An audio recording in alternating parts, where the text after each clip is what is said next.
اعوذ باللہ من الشیطان الرجیم بسم اللہ الرحمن الرحیم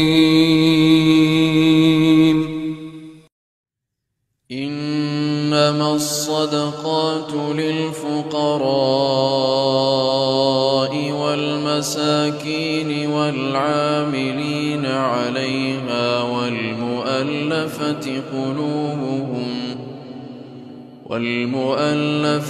قلوبهم وفي الرقاب والغارمين وفي سبيل الله وابن السبيل فريضة من الله والله عليم حكيم۔ فقیر کی تعریف یہ ہے کہ جس کے پاس کچھ بھی نہیں، جو مانگ کر اپنی زندگی گزار لے، وہ فقیر ہے۔ والمساکین، دوسرا مد یہ بتایا کہ مسکین، محتاج۔ مسکین کسے کہتے ہیں؟ مسکین وہ ہے جس کے پاس کچھ تو ہے لیکن اتنا نہیں کہ وہ اپنے اہل و عیال کی ضروریات کی تکمیل کر پائے۔ تیسرا بتایا والعاملین، عاملین سے مراد حکومت اسلامیہ کے وہ کارندے، وہ ہرکارے، وہ لوگ جو زکوٰۃ کی کو لینے پر اور زکوٰۃ کی تقسیم پر مامور کیے گئے ہوں۔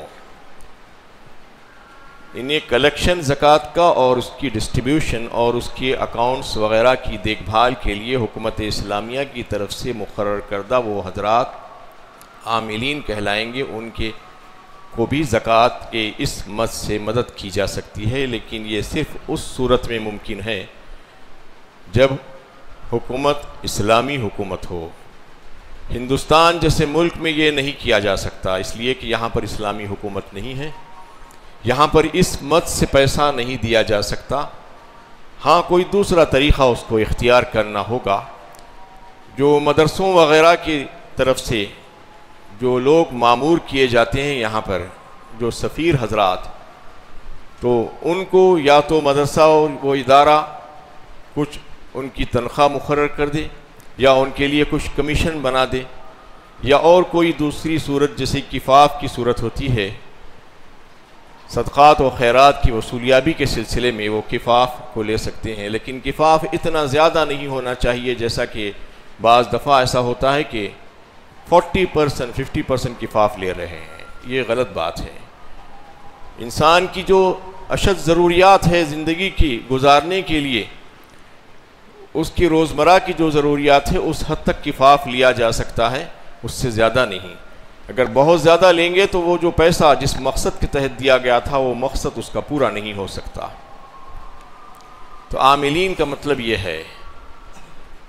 والمؤلفۃ قلوب، اور تالیف قلب۔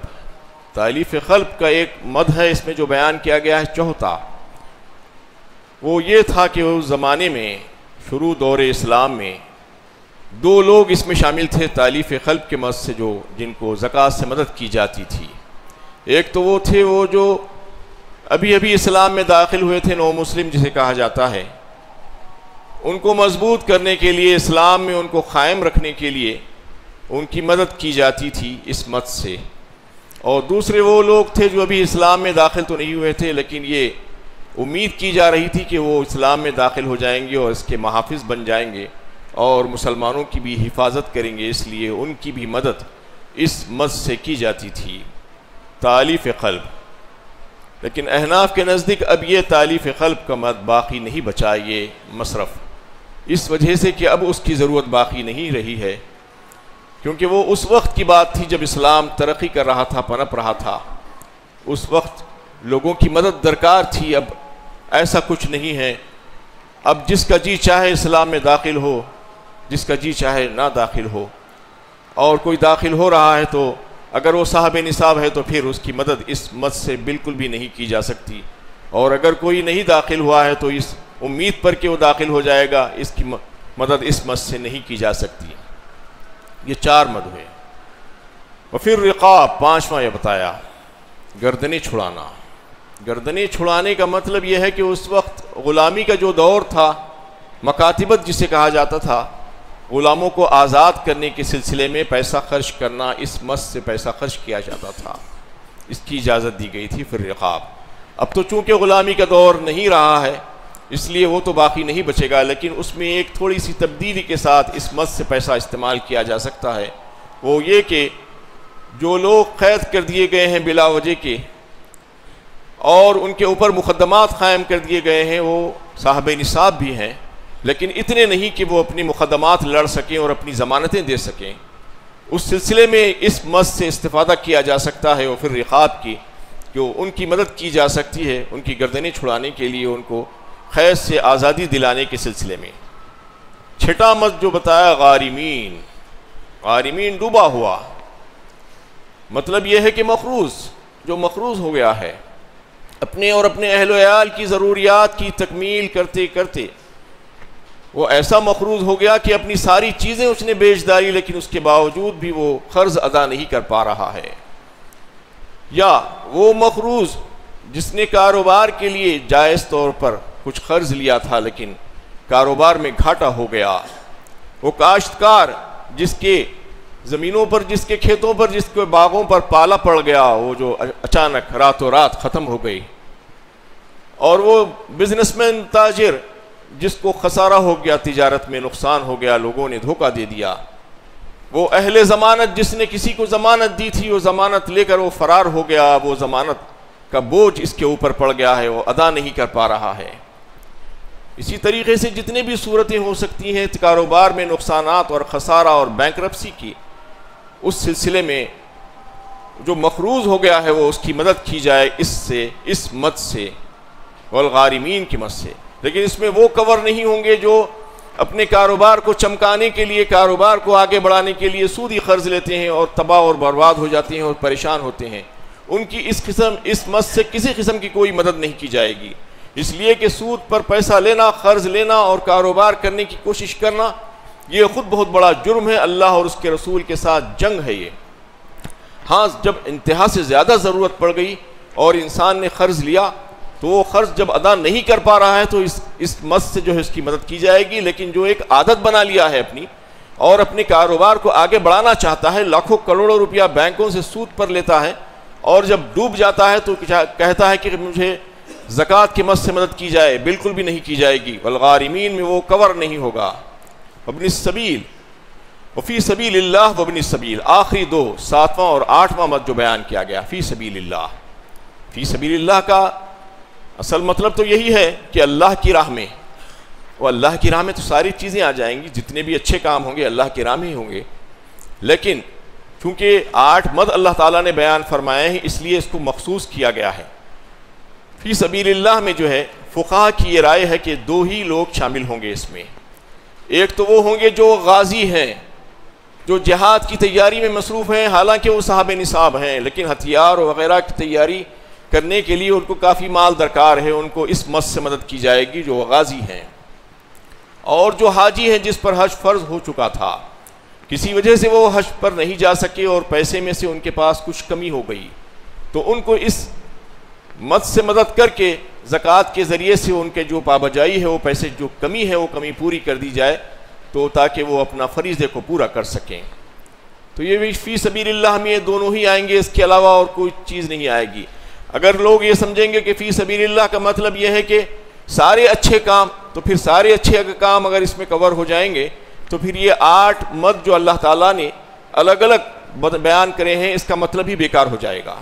تو اس کا مطلب صرف اتنا ہی ہے کہ یہ 2 ہی شامل ہوں گے اس میں، جیسا کہ فقہا نے بتایا فی سبیل اللہ۔ آخری ہے 8واں وابن السبیل، مسافر، راستے کا مسافر کہا۔ تو مسافر مطلب یہ ہے کہ مسافر اگر اپنے وطن میں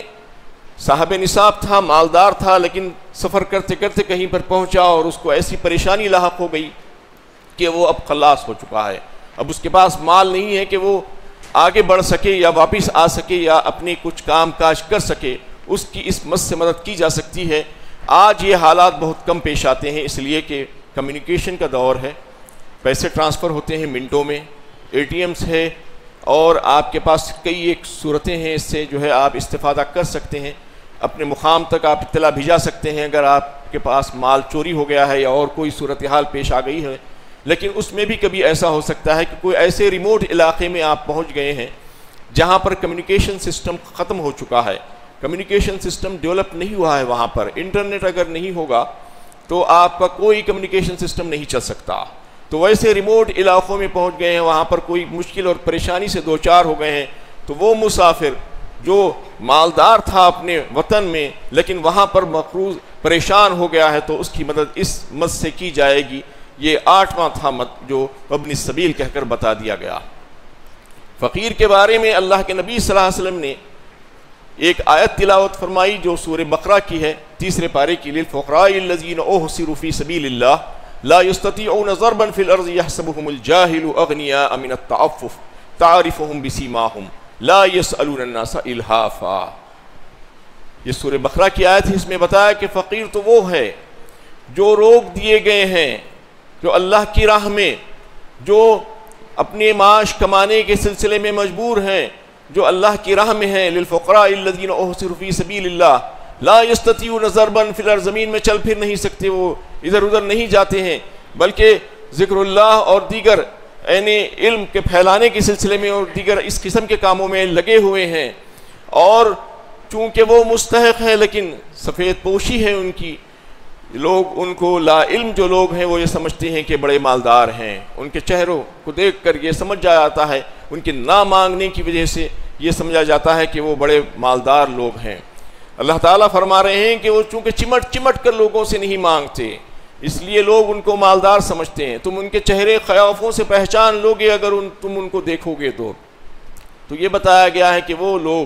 بھی زیادہ مستحق تمہارے, وہ اصل فقیر ہیں. اللہ کے نبی صلی اللہ علیہ وسلم نے ایک حدیث میں ارشاد فرمایا کہ فقیر وہ نہیں ہے جو در در گھر گھر بھٹکتا پھرے ایک ایک دو کھجور کے لیے, یہ فقیر نہیں ہے, یہ مسکین نہیں ہے, بلکہ مسکین اور فقیر تو وہ ہے جو اپنی خودداری کو برقرار رکھے اور عزت نفس اس کو آگے بڑھنے نہ دے, اپنا ہاتھ پھیلانے سے اس کو روکے رکھے. وہ سفید پوش لوگ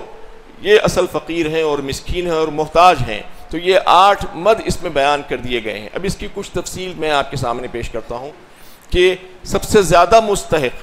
کون ہیں اس میں زکوٰۃ کے, آپ کے سب سے زیادہ مستحق کون ہیں. سب سے زیادہ مستحق اگر دیکھا جائے تو اس میں جو مقروض ہیں, جبھی ابھی غارمین کا جو مد آیا ہے آپ کے سامنے, اگر اس پہ غور کریں آپ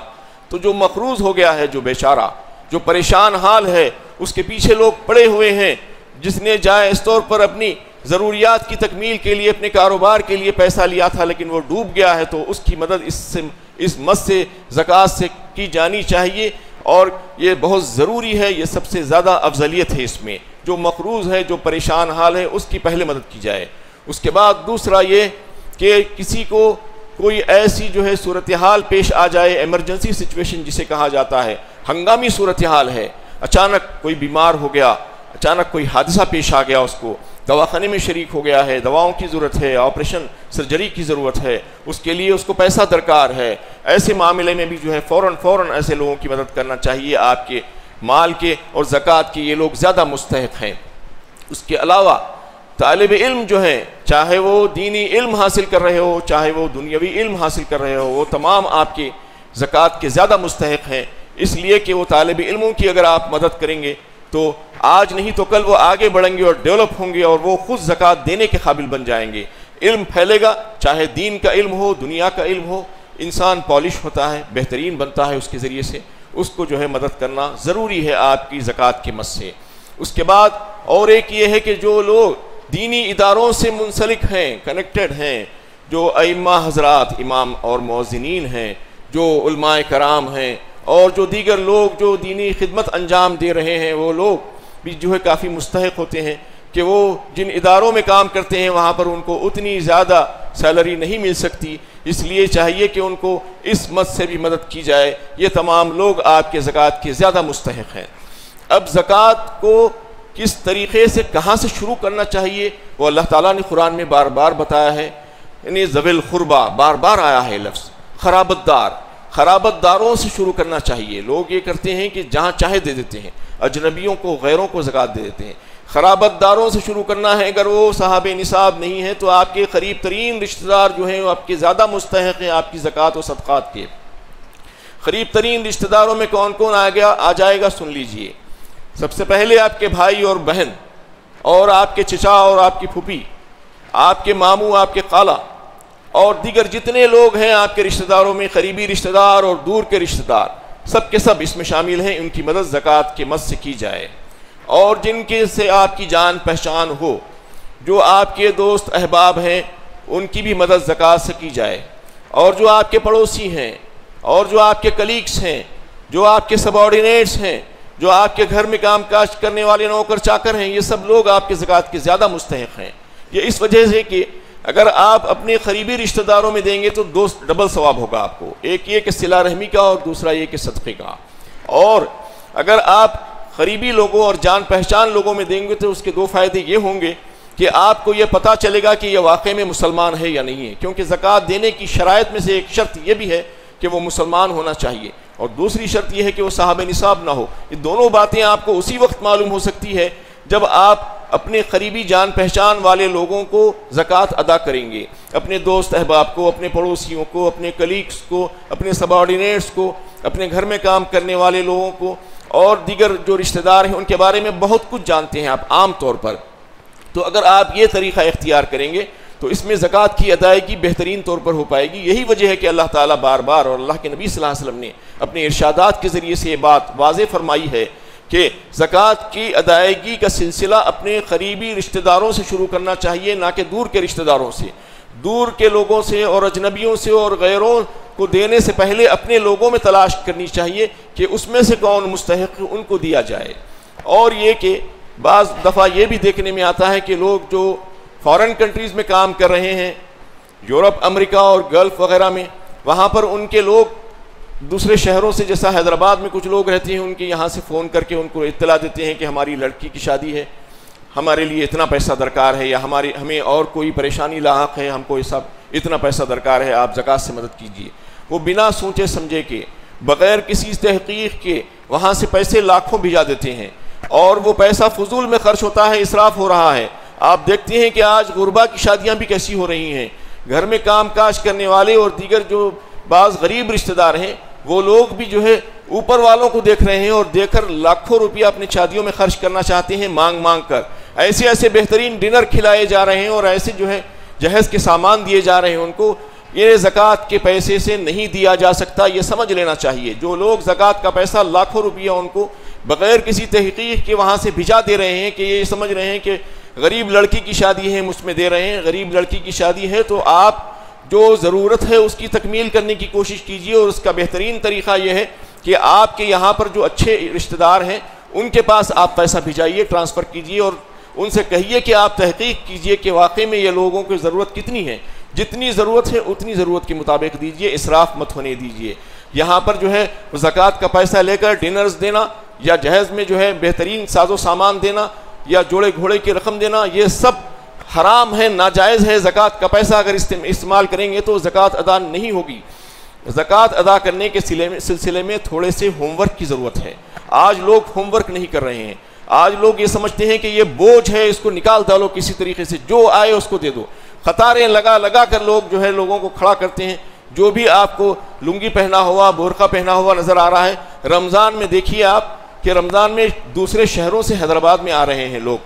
خیرات مانگنے کے لیے، اس میں بہت سے بتایا جا رہا ہے کہ غیر مسلمین ہیں جن کو آپ جان ہی نہیں سکتے، آپ قطاریں لگا رہے ہیں، ان کو 500 ہزار روپے کی نوٹ تھما دے رہے ہیں، اور یہ سمجھ رہے ہیں کہ یہ زکوٰۃ ہم نے ادا کر دی۔ یہ زکوٰۃ بالکل ادا نہیں ہوگی آپ کی، آپ یہ بات سمجھ لیجئے، کیونکہ ایسی زکوٰۃ نہیں چاہیے اللہ تعالیٰ کو۔ اللہ تعالیٰ نے زکوٰۃ کا جو نظام بنایا ہے وہ انتہائی بہترین نظام ہے، ہمارے اسلامک فائنینشیل سسٹم کا بیک بون ہے وہ۔ اس کو انہیں اللہ تعالیٰ چاہتے ہیں کہ معاشرہ اور سوسائٹی انتہائی مضبوط ہو جائے، ہیلتھی ہو جائے، لوگ مانگنے والے نہ ہو، اس میں ہاتھ پھیلانے والے نہ ہو۔ لیکن یہاں پر یہ ہو گیا ہے کہ دیگر قوموں کے مقابلے میں مسلمان زیادہ ہاتھ پھیلا رہے ہیں۔ آج فقیروں میں آپ دیکھیے کہ جہاں پر دیکھیں گے آپ مسلمان فقیر نظر آئیں گے، کیونکہ یہ جو ہے عیب ہے، اس سے روکا گیا ہے، منع کیا گیا ہے۔ زکوٰۃ کا جو معاملہ قائم کیا گیا ہے، جو نظام قائم کیا گیا ہے، اسی وجہ سے قائم کیا گیا ہے کہ اس کے ذریعے سے لوگ مستحکم ہو، ان کی جو ہے زندگی اچھی ہو جائے اور معاشرہ ہیلتھی ہو جائے۔